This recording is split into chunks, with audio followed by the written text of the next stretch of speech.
Jaya TV நேயர்களுக்கு வணக்கம். மாத்தியோசி நிகழ்ச்சியில் மறுபடியும் உங்களை சந்திப்பதில் மிக்க மகிழ்ச்சி அடைகிறேன். நேத்து எபிசோட்ல நான் வந்து ஒரு டைரக்டர் ஆகணும் அப்படின்ற ஒரு கனவுல ரஞ்சித் அவருடைய இன்டர்னா ஜாயின் பண்ணேன். அந்த சினிமா வாழ்க்கை எப்படி முற்றுப்பட்டுச்சு அப்படின்ற ஒரு விஷயத்த நேத்து பார்த்தோம்.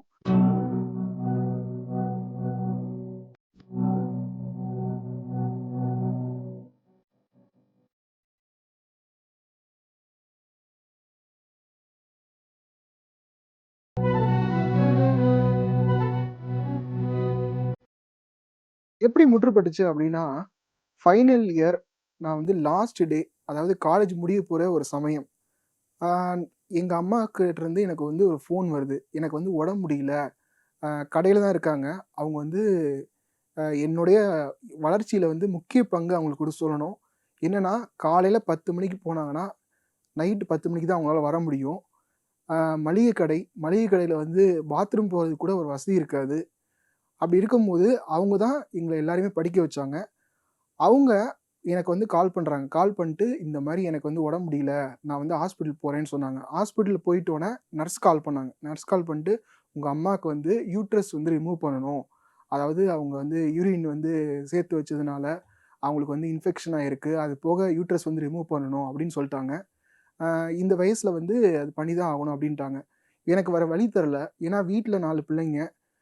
நான் வந்து மூத்த பையனா அவங்கள எல்லாரையுமே டேக் கேர் பண்ணணும். அப்போ நான் என்ன பண்றேன்னா, என்னுடைய டைரக்டர் கனவெல்லாம் மூட்டை கட்டிட்டு, என்னோட வீட்ல இருக்கிற பொருட்களையும் மூட்டை கட்டிட்டு, நான் வந்து மதுரை வந்துட்டேன். மதுரை வந்துட்டோனே, அ எனக்கு தெரிஞ்ச சொந்தக்காரர் ஒருத்தர் சொன்னாரு, "தம்பி நீ வந்து சினிமா லைன்ல போய் உருப்படாம போயிருவேன்னு நெனச்சேன். ஆனா நீ வந்து நல்ல வேள மளிகை கடைக்கு வந்துட்ட." அப்படின்னு வந்து ஈஸியா சொன்னாரு. நான் தோத்தத வந்து அவர் ஈஸியா சொன்னாரு. அப்போ வந்து எனக்கு தோணுச்சு, என்னடா நம்ம வந்து எதுவுமே சாதிக்கல அப்படின்றத வந்து அவர் கேலி பண்ணி பேசுறாரே! நம்ம ஏதாவது செய்யணும்னு சொல்லிட்டு, எங்க கடையில இருக்கிற பொருட்கள எல்லாத்தையுமே எடுத்து, நான் ஒரு காமர்ஸ் வெப்சைட்ட உருவாக்குறேன்.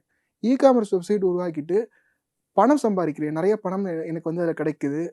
நெறைய பேரு எங்க கடையில இருக்க பொருட்கள வந்து வாங்குறாங்க. அ அந்த பொருள்கள் வாங்குனோனே எனக்கு வந்து ஒரு ஒரு குறிக்கோள் வந்தது. என்னன்னா, பணம் சம்பாரிச்சா இந்த உலகத்தில வந்து எல்லாமே மாறும். பணம் இருந்துச்சுன்னா, நம்மள எல்லாருமே மதிப்பாங்க அப்படின்றத நோக்கி நான் வந்து போறேன். பணம் எனக்கு இருக்கு. யூடியூப் சேனல் ஓப்பன் பண்றேன். அந்த யூடியூப் சேனல்ல எப்படி நீங்க வெப்சைட் டிசைன் பண்ணலாம்? எப்படி நீங்க வந்து காமர்ஸ் ப்ராடக்ட்ட வந்து செல் பண்ணலாம்? ஷிப்பிங் பண்றதுக்கு என்னென்ன பண்ணணும்? அப்படின்ற விஷயத்தலாம் சொல்றேன். அதுல எனக்கு வந்து நெறைய பேர் வந்து ஸ்டூடண்ட்ஸ் கிடைக்கிறாங்க. அவங்களுக்கு கோச் பண்ணி அதுலயும் எனக்கு பணம் கிடைக்குது. என்கிட்ட பணம் நெறைய இருந்தா கூட, எனக்கு வந்து கவல வந்துச்சு. என்ன காரணம்னா, அந்த லவ் ஃபெயிலியர் தான். அப்ப எனக்கு ஒரு விஷயம் தோணுச்சு.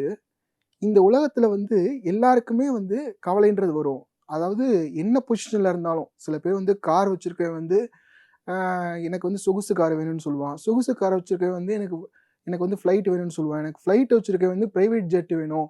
பிரைவேட் ஜெட் வச்சிருக்கவன் வந்து எனக்கு இந்த கலர்ல வேணும் அப்படின்னு சொல்லிட்டு, இந்த கவலைக்குன்றது ஒரு தீர்வே இல்ல. ஒரு எண்டே கிடையாது. எல்லாருக்குமே கவலை இருக்கு. ஸோ இந்த கவலைய வந்து ஓவர் கம் பண்றதுக்கு, நான் வந்து ஆன்மீக பாதைய நோக்கி போறேன். இப்போ இந்த ஆன்மீக பாதைக்கு போம்போது, நான் வந்து ஃபர்ஸ்ட்டு கோயில், குளங்களுக்கு போறேன். இல்ல ஆன்மீக குருமார்களுடைய சொற்பொழிவுக்கு போறேன். இல்ல வந்து ஜீவ சமாதிக்கு போறேன். ஆன்மீக புத்தகங்கள வந்து படிக்கிறேன். இந்த மாரிலாம் படிக்கிறேன். அதுல ஒரே ஒரு விஷயத்த தான் எல்லாருமே சொல்றாங்க. அது என்னன்னா, "மனமது செம்மையானால் மந்திரங்கள் ஜெபிக்க தேவையில்லை" அப்படின்றாங்க. எல்லாருமே ஆன்மீகம்ன்றது நத்திங் பட் ஒரு தண்ணீய வந்து வடிகட்டினா, உள்ள வந்து ஒரு செடிமெண்ட் இருக்கும் இல்லையா? ஒரு மண்ணு மாரி வரும் இல்லையா? அது மாரி ஆன்மீக மொத்தத்தையும் நீங்க வடிகட்டினீங்கன்னா, உள்ள அவங்க பேசுறது ஒன்லி மனம் தான். மனச பத்தி மட்டும் தான். அதாவது மனச நம்ம ஒருநிலைப்படுத்திட்டா, சமநிலைப்படுத்திட்டா போதும்னு சொல்றாங்க. ஸோ, இந்த மனச வந்து எப்படி சமநிலைப்படுத்தணும்னு சொல்ட்டு, நான் நெறையா அதாவது ஓஷோவா இருக்கட்டும், இல்ல புத்தரா இருக்கட்டும், இல்ல வந்து பகவத்கீதையா இருக்கட்டும், மகாபாரதமா இருக்கட்டும், இதெல்லாம் வந்து நான் ஒரு 4 வருஷமா நான் வந்து தேடுறேன். ஒரு சாமியாரா போயிரலாமான்னு கூட எனக்கு வந்து ஒரு ஆசை இருந்தது. அதாவது என்னுடைய ஃப்ரீ டைம்ல என்ன பண்ணுவேன்னா, ஏதாவது ஒரு ஆசிரமம் இருந்துச்சுன்னா, அங்க போயிட்டு என்னென்ன பண்றாங்க அப்படின்றத பார்ப்பேன். அதாவது இந்த எபிசோட்ல நான் சொல்ல விரும்புறது, உங்களுக்கு வந்து நெறைய பிரச்சனைகள் வரும் இல்லையா? அந்த பிரச்சனைகள்லாம் உங்கள வந்து ஒரு ரைட் டைரக்ஷனுக்காக கொண்டு போயிட்டு இருக்கு. நெறைய பிரச்சனைகள் வருதுன்னா, உங்கள அடுத்த கட்டத்துக்கு வந்து நகர்த்திட்டு இருக்கு. இப்ப நீங்க வந்து ராமர் எடுத்துட்டீங்கன்னா, அவர் வந்து ஒரு அரசருடைய மைந்தன்.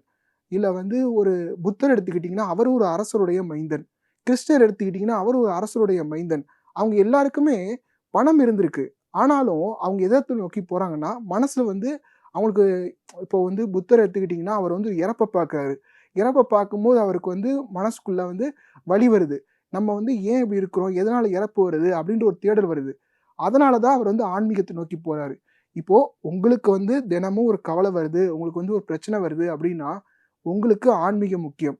ஸோ அந்த ஆன்மீக பாதைக்குள்ள எப்படி போனேன்? மனநிலை சமன்பாடு வகுப்பு அப்படின்றத எப்படி நான் உருவாக்குனேன்? எப்படி நான் வந்து எல்லாருக்கும் சொல்றேன்? அப்படின்றத நான் வந்து நெக்ஸ்ட் எபிசோட்ல உங்களுக்கு நான் ஷேர் பண்றேன்.